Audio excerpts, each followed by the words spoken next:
नमस्कार, आप देख रहे हैं अपना बिहार। मैं हूं आपके साथ विभा उपाध्याय और बुलेटिन की शुरुआत इस वक्त बड़ी खबर के साथ। गया से ये बड़ी खबर आ रही है जहां पर कूड़ा चुनने के दौरान बम फटा है। बम फटने की वजह से 2 बच्चे इस दौरान घायल बताए जाते हैं। मगध मेडिकल अस्पताल में फिलहाल इन दोनों बच्चों को इलाज के लिए भर्ती कराया गया है। जमीन पर बोरा रखते ही ये बम फटा, जिस वजह से 2 बच्चे जख्मी हुए। फिलहाल पुलिस की टीम जांच में जुट गई है। कोतवाली के तेलबीघा टोली की ये घटना और एक्सक्लूसिव तस्वीरें इस वक्त आपके टीवी स्क्रीन पर। यही वो कूड़े का ढेर है जहां पर बच्चे मौजूद थे और कूड़ा चुनने वाले ये दोनों बच्चे इसकी जद में आते हैं। जैसे ही बोरे को नीचे रखा गया, अचानक से एक जोरदार विस्फोट होता है। 2 बच्चे इसमें जख्मी हुए हैं जिन्हें फिलहाल इलाज के लिए अस्पताल में भर्ती करवाया गया है। पुलिस की टीम इस वक्त इस पूरे इलाके को घेराबंदी कर जांच में जुट गई है। बम फटने से 2 बच्चे जख्मी हुए हैं। कोतवाली के तेलबीघा टोली की ये तस्वीर आप देख रहे हैं जहां पर इस बम फटने के बाद से लोगों के बीच दहशत जरूर नजर आती है। हालांकि ये बम हुई है। आपको बता दें कि गया के कोतवाली थाना क्षेत्र के तेलबीघा डोमटोली के पास जो है 2 बम जो है वो यहाँ पर फटा है और ठीक यही वो जगह है जहाँ पर जो है 2 बम जो है वो फटा है। और इस बम फटने के दौरान जो है इसमें 2 बच्चे जो है वो बुरी तरह से घायल हो गए हैं, जिसे इलाज के लिए मगध मेडिकल अस्पताल में भर्ती कराया गया है। अब बता दें कि ये डोमटोली का ये इलाका है और यहाँ पर जो है कूड़े कचरे जो है वो यहाँ पर छटौती होती है, या फिर जो बच्चे जो है शहर में कई जगहों पर जो कूड़े कचरे को उठा करके वो यहाँ पर बेचने का काम करते हैं। वो दोनों बच्चे भी आज बोरा में भर करके कुछ कूड़ा कचरा को यहाँ पर लाया था, लेकिन जैसे भी यहाँ पर वो वहाँ पर अपने सामान को वहाँ पर रखा, वैसे ही उस बोरे में है वो ब्लास्ट हो जाता है। बताया जाता है कि वहाँ पर 2 बम थे जो वो ब्लास्ट हुआ है और इस दौरान जो है 2 बच्चे जो है घायल हुए। वही घटना की सूचना मिलते हैं यहाँ पर स्थानीय कोतवाली थाना की पुलिस और एएसपी जो है पीएन साहू है वो यहाँ पर पहुँचे हैं और पूरे जगह का है वो जाँच कर रहे हैं। फिलहाल यहाँ पर बम निरोधक दस्ता की टीम भी आ रहे हैं और वहां पर जांच करेंगे कि वो किस तरह का वो यहाँ पर बम था और उसके बाद ही पता चल पाएगा कि क्या कुछ घटना घटी है। कुछ यहाँ पर लोग उनसे बात करने की कोशिश की। क्या कुछ जानकारी मिली आपको? जानकारी मिली हम लोगों को सुबह में कि कुछ 2 बच्चे, कम उम्र के बच्चे, करीब एक 13 साल का, एक 9 साल का 2 बच्चा, दोनों जो कचरा बीनने का काम करते हैं उसके पिताजी नहीं हैं और वो यहाँ लगता है कुछ सामान बेचने के चक्कर में यहाँ आए होंगे और आने के बाद जब उन्होंने सामान पलटा तो उसमें से विस्फोट हो गया, जिससे वो दोनों बच्चे घायल हो गए हैं। बम निरोधक दस्ता की टीम यहाँ पर पहुंचेगी और वो पता चल पाएगा कि ये जो बम था वो कितना शक्तिशाली था। एलोनली न्यूज़ 18 गया। यहाँ पर जहाँ खड़े हैं हम लोग तेलबीघा में संतोष राम का एक कबाड़ी की दुकान है। वहाँ पर 2 बच्चे सुबह में लगभग 11:15 बजे के आसपास बोरा में कबाड़ी लेके आए और कबाड़ी को खोल रहे थे। इसी बीच में विस्फोट होती है और दोनों बच्चे जख्मी हैं, जिसका नाम लक्ष्मण और बादल है। उनके नाना का नाम विठल राम है, वो अपने ननिहाल में रहते हैं। वो दोनों जख्मी को इलाज के लिए मेडिकल भेजा गया है। घटनास्थल पर देखने पे अभी कोई ऐसा सामान हम लोगों को नहीं मिला है, विस्फोट वाला सामान, लेकिन एक्सपर्ट टीम जो है बीडीएस टीम और एफएसएल टीम को बुलाया गया है। और पटना से बड़ी खबर जहां संस्कृत और मैथिली में संविधान के विमोचन को लेकर खुशी जाहिर की जा रही है। बिहार विधानसभा परिसर के बाहर बीजेपी विधायकों ने इस पर खुशी जाहिर की। पीएम मोदी का धन्यवाद जताया गया। मिथिला के सम्मान को लेकर यह धन्यवाद दिया गया। पीएम मोदी जिंदाबाद के नारे लगाए गए। तो संस्कृत और मैथिली में संविधान का जैसे ही विमोचन हुआ उसके बाद प्रधानमंत्री नरेंद्र मोदी को लेकर धन्यवाद जाहिर किया गया। प्रधानमंत्री नरेंद्र मोदी जिंदाबाद के नारे लगाते हुए ये तमाम आपके सामने इस वक्त विधायक नजर आ रहे होंगे जिन्होंने मिथिला के सम्मान से जोड़कर इसे बताया। उन्होंने कहा कि मिथिलावासी इस पर आह्लादित हैं, खुश हैं, क्योंकि ये सम्मान मिथिला की माटी का है, मिथिलावासियों का है। प्रधानमंत्री नरेंद्र मोदी को इसके लिए बहुत धन्यवाद। भाषा को, संविधान को प्रधानमंत्री नरेंद्र मोदी जी ने शामिल किया और मैथिली भाषा आप जानते हैं कि मिथिलांचल बिहार की भाषा है। प्रधानमंत्री मोदी जी ने जितना महत्व दिया है, जितना सम्मान दिया, जिसको मैं अपने सामने में आपको दिखा रहा हूं। अब संविधान हमारा मैथिली भाषा में है, संस्कृत भाषा में है, इसलिए मिथिलांचल और बिहार के लोग प्रधानमंत्री जी को, मोदी जी को, नरेंद्र मोदी जी को आजीवन कभी इस एहसान को नहीं भूल सकते हैं। और बिहार की जनता, बिहार की ओर से जो है, हम उनको, प्रधानमंत्री जी को हृदय के गहराइयों से धन्यवाद देते हैं। तो मैथिली और संस्कृत में संविधान के विमोचन पर डिप्टी सीएम सम्राट चौधरी ने सदन के अंदर प्रधानमंत्री नरेंद्र मोदी, बिहार की जनता की तरफ से उनका आभार व्यक्त करते हुए नजर आए।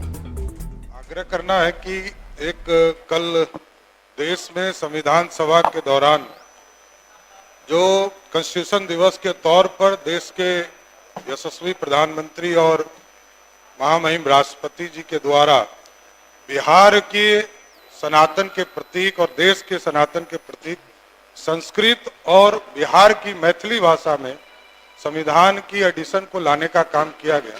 इसके लिए विशेष तौर पर आग्रह करूंगा कि सदन से सर्वसम्मति से धन्यवाद देने का भारत सरकार को प्रस्ताव भेजा जाए। तो संविधान दिवस के दिन मैथिली में संविधान के विमोचन पर बीजेपी विधायक संजय सरावगी ने प्रधानमंत्री नरेंद्र मोदी को धन्यवाद दिया है। सरावगी ने कहा कि पीएम मोदी ने मिथिला का मान बढ़ाया है, उनके लिए पूरा मिथिलावासी आभार जाहिर कर रहा है।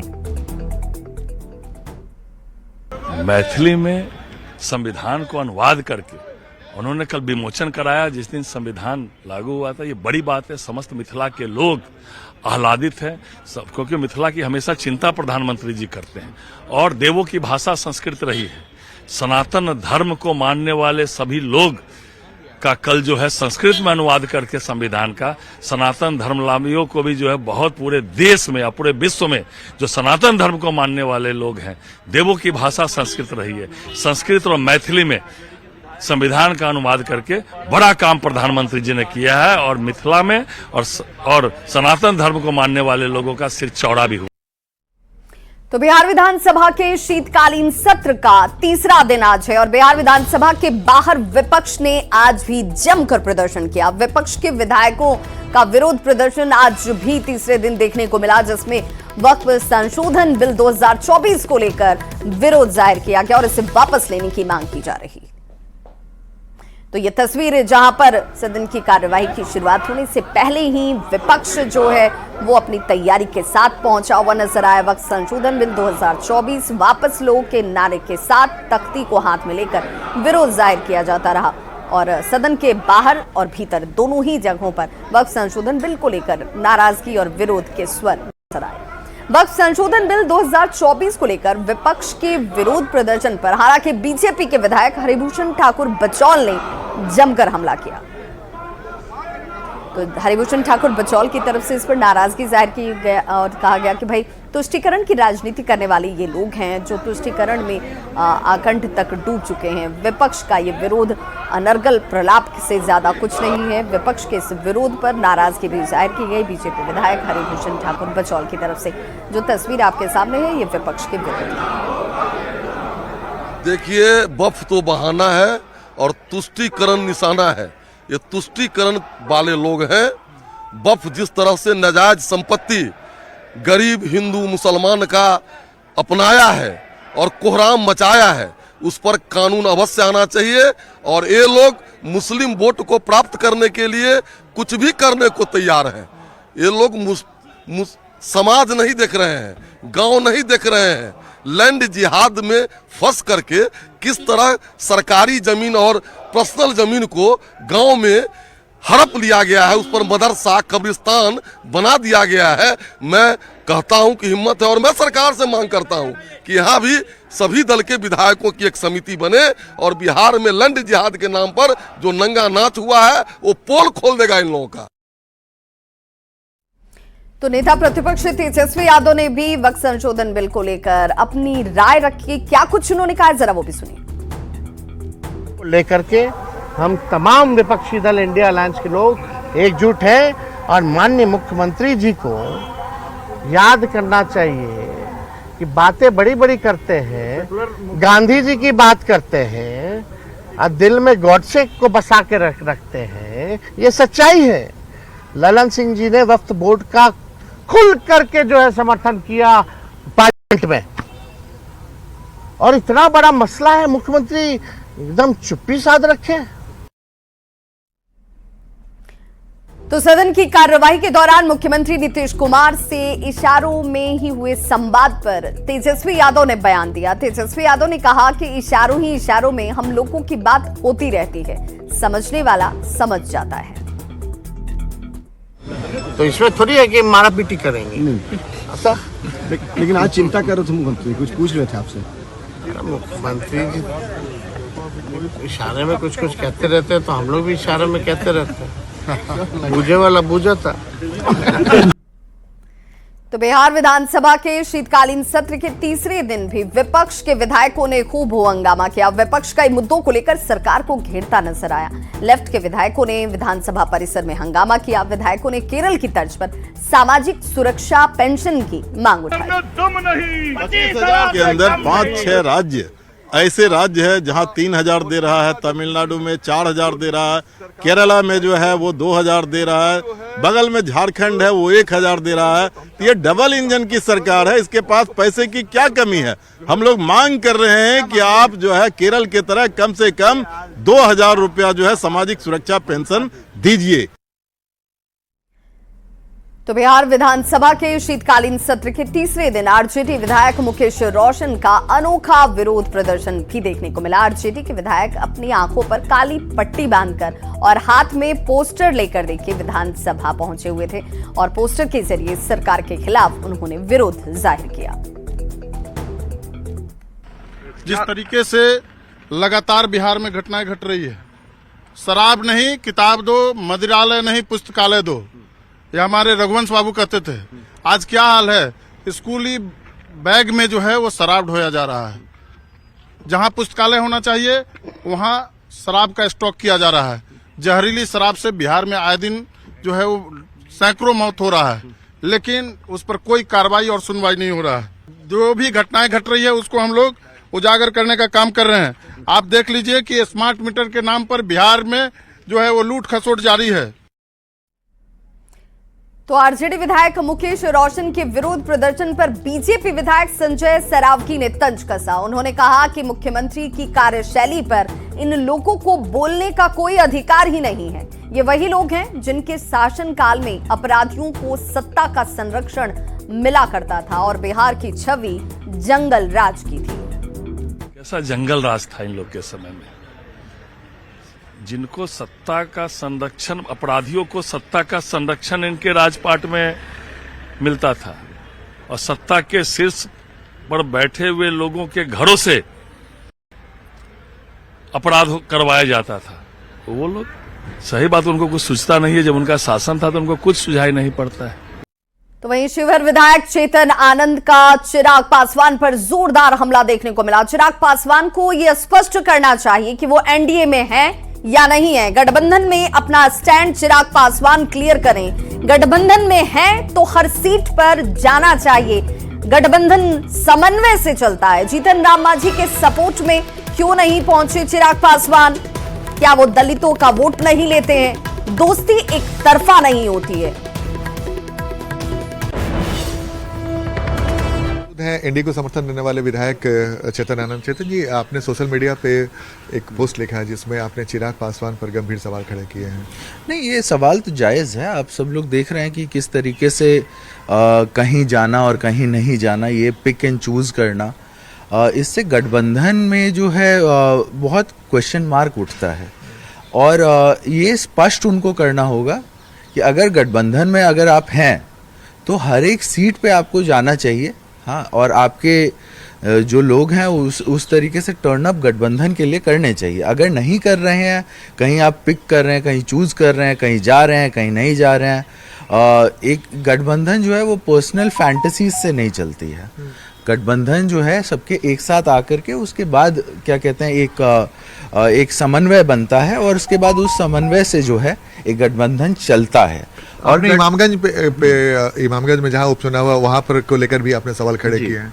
बिल्कुल, और मैं ये कहूँगा कि क्या जीतन राम मांझी दलित नहीं है क्या? उनके सपोर्ट में आप नहीं गए? हाँ, शिवहर में जब चुनाव हुआ तब उधर 3-3 बार हेलीकॉप्टर का प्रोग्राम आपने दिया, 3-3 बार तो चेतन आनंद के बयान के सामने आने के बाद चिराग पासवान ने भी जोरदार पलटवार किया है। चिराग पासवान ने कहा कि पहले तो चेतन आनंद को यह साफ करना चाहिए कि वो किधर हैं। खुद ही कभी इधर तो कभी उधर होते रहते हैं। मैं एनडीए में था और हमेशा एनडीए में ही रहूंगा। विधानसभा के चुनाव की तैयारी आज से और तेज होगी। आनंद ने एक सवाल उठाया है, कहा है कि आपने तरारी में चुनाव प्रचार किया, इमामगंज में नहीं गए, एनडीए में है या नहीं है, साफ कर दिया। देखिए, मैं अब उनके सवाल का क्या ही जवाब दूं। पहले तो मुझे यही नहीं पता कि वो किस पार्टी में है। राजद से वो थे, अब वो पता नहीं किस में है, नहीं है। बट जिससे वो सवाल पूछ रहे हैं, पहले मैं चाहता हूं कि वो एक अपना स्पष्टीकरण दे दें, और अगर वो उस पार्टी में है जो पार्टी हमारे गठबंधन में है, तो फिर उनके नेता अगर ये सवाल करेंगे तब मैं जवाब दूंगा।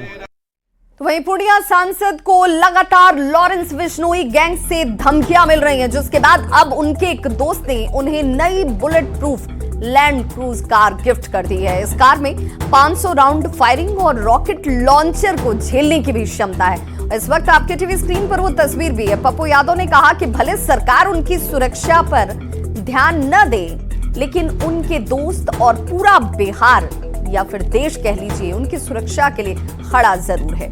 पूर्णिया में पप्पू यादव के आवास अर्जुन भवन को सुरक्षा की दृष्टि से और मजबूत बनाने के लिए वहां पिछले दिनों आर्म्स डिटेक्टर जो है वो डोर लगा दिए गए, ताकि आने जाने वाले लोगों को लेकर और ज्यादा निश्चिंत हुआ जा सके। किसी को भी बिना तलाशी के अंदर आवास में घुसने की इजाजत नहीं है। ये लैंड क्रूजर है कि क्या, किसी दोस्त ने हमको बुलेट प्रूफ कहीं विदेश से लाया, मेरे लिए अकल ला करके दे दिया। सुरक्षा मानो अब उसने दिया तो सुरक्षा की दृष्टि से ही दिया होगा। एक हमारे दोस्त हैं प्रकाश जी, उन्होंने कहा कि भैया ये आपके लिए मैंने स्पेशली मंगाया, 15 दिनों के अंदर वो मंगाया, कंट्री दूसरे कंट्री से मंगाया। तो इसमें ना तो आप ग्रेनेड से उड़ा सकते हैं, ना रॉकेट लॉन्चर से मार सकते, कुछ नहीं कर सकते। मतलब पूरी तरह सुरक्षित है ये गाड़ी सुरक्षित है। हम हैं कि नहीं ये मुझको नहीं पता। गाड़ी में जब तक आप हैं सुरक्षित। हाँ, गाड़ी में जब तक है तब तक सुरक्षित है। अगली खबर नालंदा से, जहां तिलमर के नून नगर पुल के पास से अपराधियों ने गोलीबारी की है, जिसमें गोली लगने से 2 युवक घायल हो गए।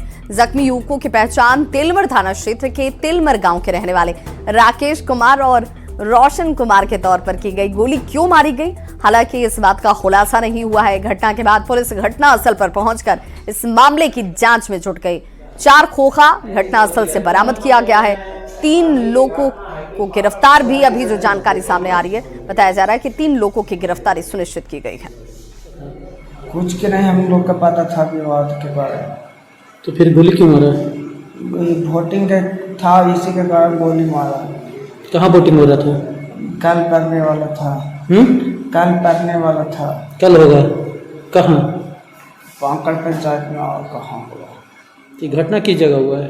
पांकड़ पंचायत नून नगर पुल। भागलपुर में एक निजी क्लिनिक में मरीज की मौत के बाद परिजनों ने जमकर हंगामा किया। घटना ततारपुर थाना क्षेत्र की है और मणिपुर की रहने वाली निशा डिलीवरी के लिए डॉक्टर इमराना परवीन के पास पहुंची थी और उसे नॉर्मल डिलीवरी भी हुई, जिसके बाद मरीज की मौत हो जाती है। परिजनों का आरोप है कि डिलीवरी नर्स ने की और उसमें लापरवाही बरती गई, जिस वजह से निशा की जान गई।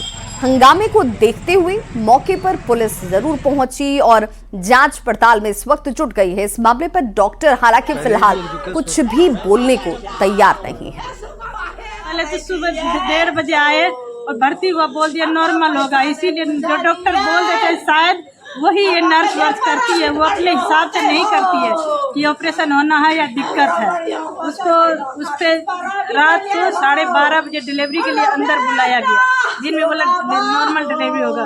12:30 बजे उनको उसके ऊपर चढ़ के पूरा ऐसे लड़की उसके बेड पे चढ़ के पूरा दबा करके उसको इतना निकाला कि उसके बच्चे के साथ उसका वो भी बाहर निकल आया, ऐसे यूटीएस वो अंदर का फट गया। बड़ी खबर मुजफ्फरपुर से, जहां पर कोहरे की वजह से भीषण सड़क हादसा हो गया। हादसे में 6 लोग जख्मी बताए जा रहे। घटना अहियापुर के झपहा सीआरपीएफ कैंप के पास की है। जानकारी के अनुसार सीआरपीएफ के स्कूल बस और एक कार में ये जोरदार टक्कर हुई। हादसे में स्कूल बस में सवार सभी बच्चे तो सुरक्षित हैं, लेकिन कार में बैठे हुए 8 लोगों में 6 लोग जख्मी बताए जा रहे हैं। और अब बात गोपालगंज की, जहां पर मौसम लगातार बदल रहा और घना कुहासा छाए रहने की वजह से विजिबिलिटी जो है वो बेहद कम हो गई है।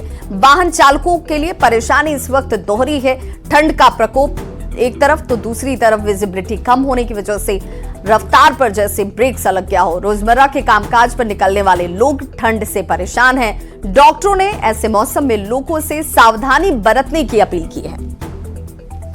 गोपालगंज में आज मौसम बदला सा नजर आ रहा है। चारों तरफ घना कुहासा छाया हुआ है और कुहासे की वजह से लोग जो है वो परेशान है, क्योंकि विजिबिलिटी जो है वो काफ़ी कम हो गई है और ऐसे में लोगों की परेशानी बढ़ गई है। खासकर जो वाहन चालक है उनकी परेशानी बढ़ती हुई नज़र आ रही है, क्योंकि आज सुबह से ही चारों तरफ घना कुहासा छाया हुआ है और इस वजह से लोगों की जो परेशानी है वो बढ़ गई है। हालांकि धीरे धीरे धूप भी निकलने लगी है और धूप निकलने की वजह से कुहासा छटेगा और लोगों की परेशानी दूर होने की उम्मीद जताई जा रही है। लेकिन जिस तरह से मौसम में लगातार नमी आ रही है और नमी की वजह से ठंड का जो प्रकोप है वो लगातार बढ़ रहा है, इससे लोगों की परेशानी बढ़ गई है। खासकर लोगों की जो दिनचर्या है वो बदल गई है, क्योंकि सुबह में कामकाज पर निकलने वाले लोग जो हैं वो परेशान नज़र आ रहे हैं।